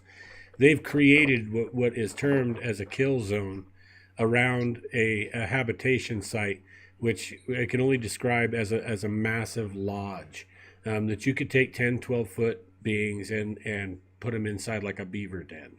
And this is built and concealed in the side of a mountain in an area where up to 30 people I've been told by retired USFS, up to 30 people have vanished in a single year. This is why we call it the kill zone. Because this is what we build, the same thing for the same reason. We build these zones when we do military installations, when we do any place that you don't want an enemy or a potential threat to come in upon you. You clear an area, you trap an area, you make it where you have 100% of the advantage. You can see, they cannot see. Things like this, you create this around your installation. This is what the kill zone is. This is what they have created. And if anything was to get killed, it would be one of us, basically, in that sense. That's the meaning behind all this. The reason for this expedition is it took 5 years to put this together. In a sense, it wasn't like we tried for 5 years to assemble the team, but the team had to come about organically and it had to come back correctly. And my other point that I'm going to come into naturally now is I had no idea, Ron, that you were USFS Okay, and until I after. don't I don't let people know that. Right. I try not to let the researcher know that. I just want to go on my own merits, and Yeah. that's why that didn't come out until after you got me on the team. Yeah, and I wanted everyone else to realize this as well. This was not part of why Ron was here, but this is the way that divine intervention, in a sense, works. And this is what I needed to trust to get this operation done, because this was beyond me. This was getting in there and actually being able to document this. It's funny because the only way it's going to happen is if a person goes in and has no clue where they're at, what they're looking at. Because this is something that if you know what you're looking at, you don't want to be there. This is not the place you should be. If it's the one place in the world you don't want to be concerning Bigfoot or the species, would be the place. Um, and but it needs to be documented because it shows so much about the species and makes a declaration of what they are. That's not my idea, and it's not supposition, and it's not something or an opinion, or we're not proving even our hypothesis. This just declares, here's who we are, here's what we do, and it dictates a lot of things on its own. And this is what I want to be shown. So Let me touch on that just a little bit, Robert. What you're telling the people is hearsay about people that have actually disappeared into this region. Well, I can take it a little bit farther, and I'll go ahead and come out on a limb and tell you guys this, and I won't get in trouble for what I did. But I can go back 2, 3, 4 years, and I can do a missing people search in a region. I'm not going to give the regional number because that may give away the Kill Zone Lodge expedition. But I did go back and I actually got into our database. 37 missing people in the region over 3 years. Four came out. Four were actually found. So we have 33 people that they don't know where they went. I'm not saying they didn't come out on the other side and just go into oblivion, but it's not hearsay now. It's a fact. 33 people have actually been missing in that region over the last 3 years. Period. well, there you We go. got a question from BF Bud. What type of defense personal protection will you be taking? I'll go ahead and take that. So Yeah, there'll be several members of the team that will be armed, and then several members with high end bear spray. Well, not bear spray. We have defensive spray that will absolutely do the job if it's needed to be done. Although I mean the timing of a thing like that, everything happens in seconds. Being able to pull the pin and push a trigger, we'll see if there's time or not. If it actually comes to that, I mean we don't intend on let's say having an aggressive encounter and then a just backing out because we were intimidated, and we don't intend as well, we don't intend on pushing anything to a confrontation. So most of the defensive posture we're going to take is against, like Rana said in a previous interview, it's either against animals or people, because you don't know who in the world's going to be on the mountain. You wouldn't believe the world of crazies that's actually out there in this place. And that's primarily what we're going to defend ourselves against, because we all realize doing this for real, and having understand a true basis and experience with the species, that there is no true defense once you're so many miles in. Once you're around a collective group in an area where they habit, there is their habitat, where their domicile is, because they're not transient passing through and we're encountering. We're actually going to be around a focal point of their area. So there's no way we can defend ourselves that many miles in. An emergency call wouldn't matter. Our fighting back wouldn't matter. The best we have to defend ourselves is our intellect, as well as our courage, because believe it or not, standing your ground sometimes can actually prevent you from being hurt. It's like try to run from a mountain lion that threatens you. It's going to nail you when you run, and it's just going to do it because you ran. When standing your ground in that situation can prevent an attack. So, like I said, that's our mainstay for defense. yeah. And to touch on that, I think Robert has assembled a fantastic team. I got a chance to talk with the team members, not in depth like I want to, but I'm sure I'm going to get to over the course of the expedition. But I will be one of the team members that is carrying, and once again, it's not to kill a squatch, or it's not even to defend myself from a squatch, because what I'm carrying isn't a big enough caliber to do anything. It's basically for the people that are wanted by the law and are dug in. We run into pot growers all the time. You run into meth heads up there that are just crazy. You got devil worshippers, and then again, you got the animal content where you run into a rabid bear, rabid mountain lion, something like that. Usually, just the loud sound of the shot will drive an animal away. And if you don't have that available, they can get a little bit more brave. So, with that being said, I will be one of the guys carrying, and Robert knows that. And then I do have a question that I just noticed. If we can go to that real quick. They ask, this is about when a closure is requested. It says, do the requesters tell their bosses the truth when seeking a closure? Or, like, do they need to? Or do you think that's the way it goes? Um, this one that we're going on, I'll come out on a limb and I'll say somebody knows. It came from higher up. I'll be honest with you. The closure that came there, we don't have to tell the truth when we do closures here and we have two bodies to prove it and we want to close something off because of a rock slide, or we want to close something off because of a species like an owl or something like that. I mean, we can prove that. This one is a little hard for me to swallow, and once I did some research on it, it's even harder to swallow now. So yeah, I would say this one is based on I wouldn't say lies. I would say this one is based on previous experiences throughout the U.S. Forest Service agency. That's the best way I can describe that. It's happened once. This is probably the second or third time it's happened. I haven't done a research and did a word search on some of those words, but I could probably find it somewhere else too. Right. And I want to also say, for those that are just joining on either Chris's or my streams, you really need to go back and hear some of the things that were recently said. There's been disclosure made here this evening that I don't believe has ever occurred in even in the cryptid realm altogether, let alone Bigfoot. I have another question, and I can answer this real quick. It says, "What state is this expedition?" And this is in New Mexico, and it's the north central area. We're not going to disclose the range at this time that it's in, but that's the state. Also, people, well, I guess people are asking if there's someone, Chris, you had mentioned this. It said someone has a big clump of hair, and they're asking who, if there's someone they could trust to send it to. And what I'm going to do is refer you to Chris Reinhardt at Discover Sasquatch, and who's putting this on. He can potentially point you to someone enough that can go that direction. um, if you want to take anything, Chris, for a minute, I'm going to go ahead and look down the thread here and see if we got any more questions. I'm going to ask Pam W's question. Yes, we will have satellite phones. We have actually Ron has a special phone he's bringing. Another team member has a satellite tracker. So yeah, we will be well backed with satellite communications.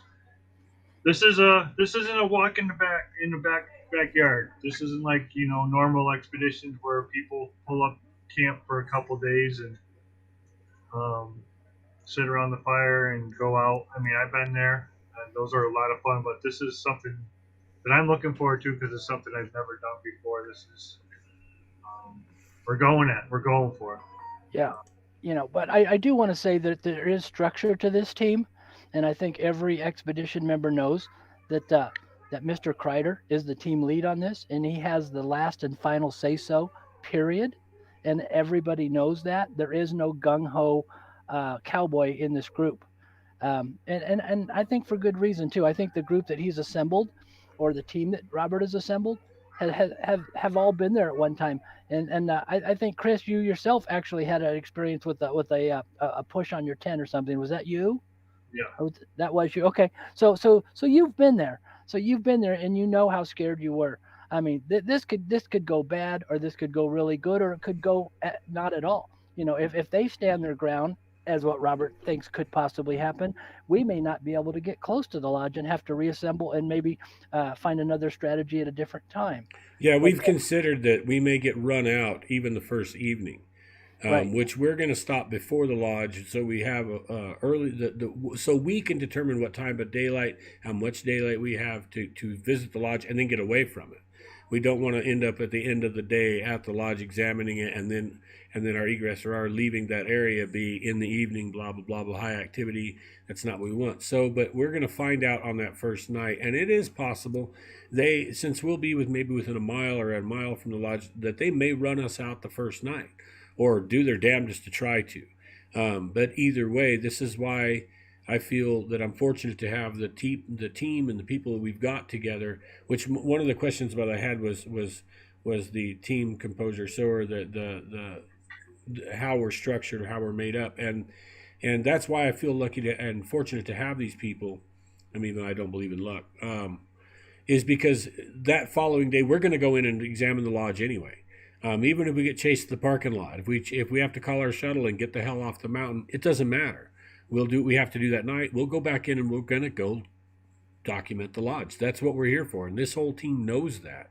And they're all willing to take these steps to do it. We don't know what it's going to take. We might be able to just march right in there. They might stomp down the mountain before we get there. We get to look at the whole thing and measure everything and not even have a peep. Wouldn't that be wonderful? But at the same time, it may be a battle all the way. And I don't mean a fight back and forth. I just mean that it may be very difficult and take some more complicated tactics and methodology to get this thing documented. But that's our whole point. I have no intention whatsoever, and I have not to this day ever stopped on a project or an expedition or an adventure for any reason. Um, I've not done that. So I've been carried out of places, but I've not ever intentionally not followed through with what we intended to do. If we've been prevented from doing it in the past at great risk, and that's the level we intend on going to. So Yeah, and let me touch on that too. With this expedition, I've had a couple of guys actually call me and ask what's going on the phone, and what channel is it going to be on. This isn't Expedition Bigfoot, guys. It's really not. And I know that's a hot show right now, but mm-hmm. keep in mind we have no producer. We have no script to follow. Our script gets wrote every time we take a step forward. Period. And it will be well documented. It looks like the team members are coming with some great, fantastic equipment, not only with some great daytime equipment, but also with some great color nighttime night vision stuff that's in 1080p, which is going to be awesome. So yes, a lot of it's going to go through editing before Robert releases some of it, if he decides to release any at all. That's up to him. This is Kreider exploration. This isn't team exploration. No, This no, is I'll all on let you know Team right Robert. now. The whole reason we do it, and I think you may know this, Ron, is we want people to know. Yeah. Plain and simple. So everything we can put out, we'll put out. I mean, now listen, collective people. I had someone comment not long ago. Oh, I bet there's footage we're not going to be able to see. Man, we're going to be running 6 cameras all the time. We have probably collectively over 20 cameras collectively going. Um, you're talking potentially 3, 4, 5 dozen hours per camera at minimum. There's no way we can show you 150 or 200 hours of video in an hour documentary, or even a 5 series hour documentaries, 5 of those. It would Correct. take seasons just to show you all of it. So naturally, not everything can be shown. It's impossible. But we are going to show you everything pertinent, everything important, whether we understand it or we don't understand it, whether it makes us wrong or it makes us right. It doesn't matter. You get to see it. We're going to be wrong right alongside whoever else thought what we thought, if that's the case. Because that's not why we're here. That's not the point. The point is to be wrong. Because in being wrong is after you learn truth, right? I mean, you can't be proven wrong without the truth being presented. So I hope to be wrong. I hope to know whatever that truth might be. Yeah. Hey, Chris, do you mind if I answer one of the viewers' questions? Yeah, we're gonna do one more question and then we're gonna. Okay. You got a viewer on here called the Squatchin' Cowboy, and he says he hope it's not like the 168, which was put on by Carrie Arnold, I believe, out of Mississippi. Um, I actually contacted Carrie, and I was going to be on that expedition, and he didn't know my background or anything, but I really wanted to go. And Carrie's very sincere. He's a great guy. I don't doubt his prowess in the Bigfoot community. But once it got too big, and he kept inviting everybody, I knew that, I'm not going to say 168 was a failure. They did get some stuff, but it got too big. And when it gets too big like that, those specimens down there, they're going to get back in and they're going to dig in deep, and it's not going to happen. You're best by yourself. You're best with a set of two.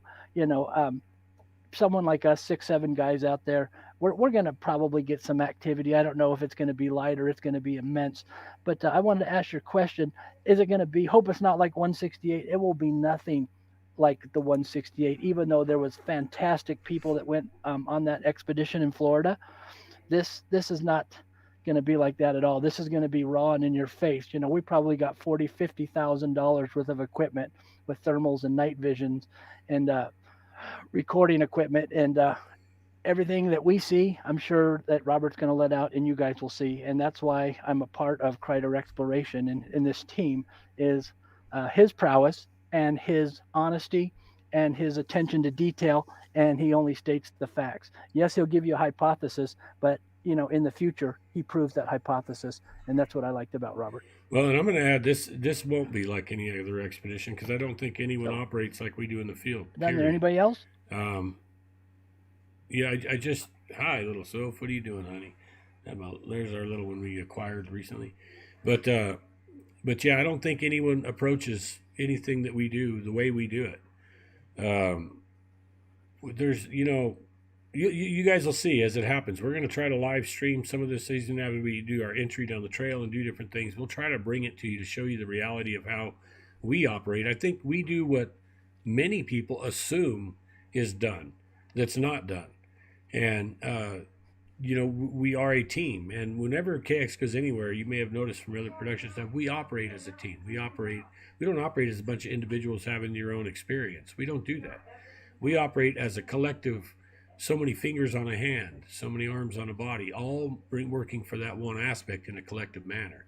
And not hyper organized to the point it's anal, because then you don't have that chance and that natural development of methodology. But at the same time, we go in like we walk. We're not going to be talking. We can talk at camp. We can talk. Why in the world are we going to be talking? We're going to be listening. We're going to be concentrating on things. We're going to be paying attention to who has a camera on and who doesn't, so we know a camera's on. We're going to be organized in a manner that if we hear a sound from one direction, those 6 guys are going to all look that direction. We're already going to be assembled in a manner that we're going to have 2 guys look in each direction, all 3 directions or 4 directions, and do that every single time. This is how we operate. So I don't believe it's going to be anything like anybody's ever seen before. That, and like I said, we don't pound trees. We don't do any of that, and we don't have to. That's the thing. We gain a mutual respect with the creature that's out there. We want to have that encounter. We want to experience their prowess and their ability, and we want to show that appreciation. We want to find some kind of common ground with them. So we operate in a tactical fashion. They operate in a tactical fashion. They're 100 times more strategic than we are, and you're not going to gain your respect out there just tromping around through the trees. You're going to gain the respect the same way you would with a native tribe, and that's being strategic as well, being sneaky as well, forming a little bit of a challenge, but doing this in a positive way with interaction, not just, we have to look, humans basically have to look like a bunch of just ADD kids when we go out in the woods to them. I mean, really, we're bouncing around, yelling, doing this. Our attention spans nothing. Our patience is less. We knock on a tree and then we wait 2 minutes and we wait for another knock. 2 minutes is nothing. A Bigfoot will sit there motionless for 45 minutes, not even move, then take 4 steps and then sit there for another 45 minutes. And we want to exude ourselves in that same manner where we're calm, confident, patient. We're not here to push anybody, but we're going to get what we're going to get. We're going to get it, period. And I think that's going to be a lot that's never seen and it hasn't been seen. And just look at the caliber of people that are stepping up. I mean, the expedition starts to speak for itself already. Oh, and saying that, Chris, before you can throw us off of here, I know we're running long. We have potentially have an opening or 2 have come about for additions to this group. And what we'd like people to do, I know I've been contacted by a lot of individuals, but they really need to understand not just what they'd be getting into, but what as well would be expected of them. And that this is not something for everyone to go experience. I'm not charging anybody money to go on this thing. This isn't some tourist trip. So we need a couple of persons that feel they can absolutely benefit a team like this.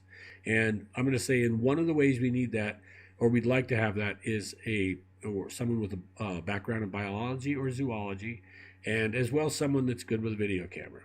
I mean, really good. And of course, all the above has to apply. We operate in a type of militant fashion. Orders are given, they're expected to be followed. They're collective. We take all ideas and opinions and advice, and then we throw that into our blend, and what comes out of it is the way it's going to work. You have to be able to operate within a team structure like that. Remove yourself. You are part of a team. We are a single entity going into this area, and this is how you should want to operate. People with a military background are preferred only for that reason. Well, for several reasons actually, but the mainstay is they're trained and can operate in a structure. We don't have to worry about them. They're self-disciplined. There's no coddling their ass, whatever. So if you feel that you are up to a task like this and would potentially like to be involved in this or a future expedition, we have several things planned. I want you to reach out to Chris Reinhardt or I, and you need to include what you bring to the table. You need to include a little bit of experience, a description about yourself, your temperament, why you do what you do, why you want to be on this team, and like I said, what you bring to the table. So equipment is a plus. Everyone that's going on this thing right now is equipped. Everyone that's going on this thing right now is experienced. Everyone operates as a team, and that's what we're going to expect out of everyone else. They have volunteered themselves that at my call we stay or we move. That means you may want to move, but you don't move until that decision is made. And if you think you can operate within that structure, please reach out to us. I just want to add on the 168 thing. Again, this isn't a competition between who has their expedition and who this. These are two different entities, two different animals, two different things, two different visions, two different areas. Everything's different. Carrie did a great job with the 168 in my opinion. Robert does a great job with his stuff in my opinion. It's not a competition on any of it. And that's the problem. Another problem that we face in this whole scene is that people are in competition with each other instead of talking to each other. That's correct. If people would talk a little bit more, we would get so much more done in research in this field. And let me just tap on that a little bit longer. I've spoke with Kerry on the phone. Kerry's a great guy. I in no way wanted to talk down about him or his expedition. It just got too big for what I wanted to do. It didn't meet my needs, and I backed away. That's all. Kerry's a great guy, and yes, the expedition was a success in my mind. It was just something that I didn't want to personally be a part of, just because it was too big. That's all. No, I'm just putting it out there. It's not a competition. Correct. And But I guess with that being said, someone started a GoFundMe page that Robert might want to talk about, just to help out with the expenses of plane tickets and gas and some of the things that we bought. Hey, $5 helps, guys. If we can get it, we can get more stuff to you guys as far as better equipment, thermals, and things like that, which we already have.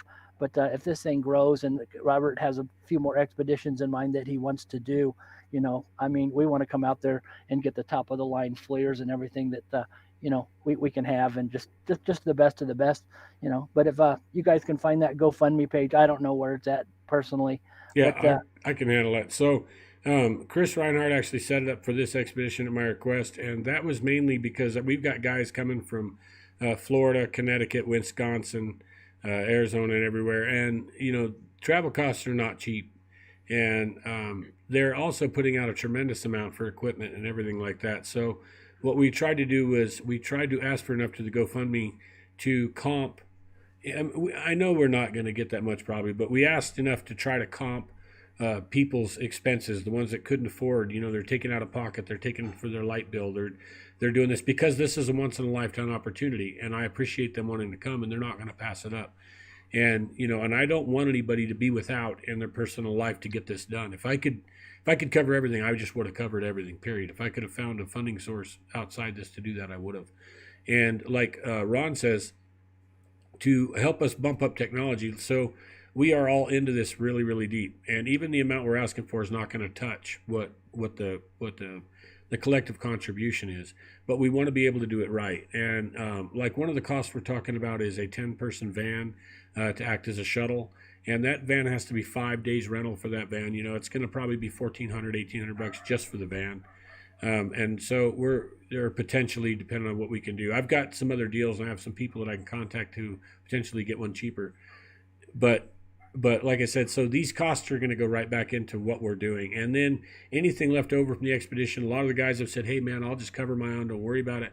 Well, then it's going to go into disclosure, and to getting the word out, to editing, to taking the time to get this to you guys. I know you probably aren't aware. Just I'm just going to drop it. So like just KX, we pay probably $130 a month just to have our online presence and keep our stuff rolling, only to be shadow banned at every single corner and to fight continually to get this done. We've had people say, "Oh, well, you're selling merch to make a profit. You sell T-shirts. You're trying to make money off the." I'm going to tell you, man. We make like off our Frontier sales site, we make $5 a T-shirt. That's what we make. When you're talking batteries, we go out somewhere batteries $25. I mean, just it's like that. It's like, so we never ever touch our costs with anything we've ever brought in. It's almost comical, but we still put it out there because both we want people to be able to be a part of this thing through having the merch, and then it does help offset some of the costs. And I want to say thank you to all our Patreons. I won't list them out, but in particular, for KX, that reach out on KX YouTube channel and join as the Patreon team as well, because what you guys are doing is keeping the basis, the long run, the long term, that can guarantee me that I can keep the sites up and keep things moving. And I want to reassure everybody that we're not just piling things in a box that's never going to come out. As we develop this engine and this vehicle to get it to the public, we will be releasing. A lot of the reason we don't put out some of the information that we do is because the pros in the field repetitively take our information, our study, our methodology, and they tout it and they wear it like some type of a coat, and then they go parade in front of everybody. So the names, and it's continual and continual. It's not we want credit for it, but they're misinterpreting the results. They don't understand what they're repeating. And in that sense, then they give their own twist, and they're not giving you the reality of what we're discovering. So we want to be the ones to bring it to you. So we need that audience. We need that vehicle to get it to enough people to make a difference with truth, before others with giant audiences have a chance to reinterpret our findings or our methodology and then try to sell it in their own way, which always ends up misleading everyone because it's a half truth or a quarter of an understanding. So I just thought it was important to point that out. But you can find the GoFundMe link in the description on the KX simulcast of this. I'm sure Chris will have that information available as well. And as well, you can see our Patreon link or whatever else. But thanks for bringing that up, Ron. Appreciate it. Yeah, sure. And I know we're getting late into the podcast. I just want to thank Chris for having me on. And Chris, if you ever need another guest, I got some stories out by myself that are very fascinating. I really don't like to relive them, but I'm at the age now I can relive them. They're actually stories by myself in the big thicket where I thought I was done, and I will never go alone again. I'll go with Robert and the crew, but I won't go there alone. That place is unreal. Yeah, for sure, Ron. We're going to definitely have you back. Had a lot of interest. People wanted to have you back. Had a lot of good comments, so you're definitely coming back. And the whole team, I believe, will be back in 2 weeks. One more time to talk about what's going on and how far progress has been on. And Yeah, and I guess I need to add real quick. This will only take a second. We are scheduling this for early May. The days have not been announced yet, but I did have a question. Someone wanted to submit a resume, and they wanted to know when, and this would be early May. So that's all I can tell you for now. But if you inquire to us and we want, I'll look at your resume quickly. If we decide that you're into this deal, we'll give you that information. Thank you. so we'll all be back in 2 weeks, guys. Thanks, Ron. Thank you. Thanks, Ron. Robert. Chris, thanks for having me on. I appreciate it. Yeah, thank you very much. I'll put you guys backstage, and I'll see you guys in about 2 minutes. Okay, sure. Sounds bueno. Thanks. All right, thanks, guys. Okay, and all right, everybody. What a great show that was, huh? Oof, that was like a breath of fresh air listening to Ron. Boy, that story of when he was little and gave me the willies. Can you imagine being that close at 5 years old? Oof. Well, what a show. We got a great expedition coming up. This is, like I said, is not an everyday expedition. This is not for somebody that wants to go and cook hot dogs outside a campfire. Actually, there will be no campfires. We will not be building any fires. It will be in the dark at night through the whole thing, except for, I believe, the first night. Yeah, 2 weeks. I think in 2 weeks we'll have the whole team back again. Talk one more time and let you all know what's going on, and maybe hear a couple more stories from the team members and all that. So I want you all, thank you all for showing up tonight. Thank you all for sticking to the very end. You guys kept it nice and clean in the comment section, and that's much appreciated. Thank you, everyone. And as my buddy Larry says, get in the woods, people.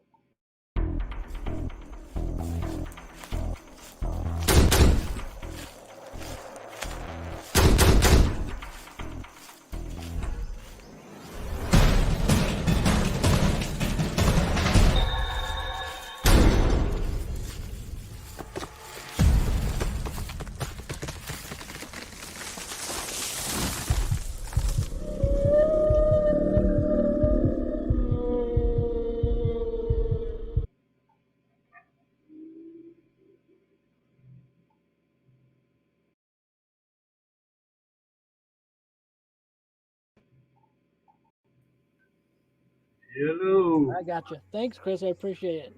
Okay, That was guys. awesome, man. That was Yeah. an awesome story. I felt Thanks like I for was coming right tonight. there.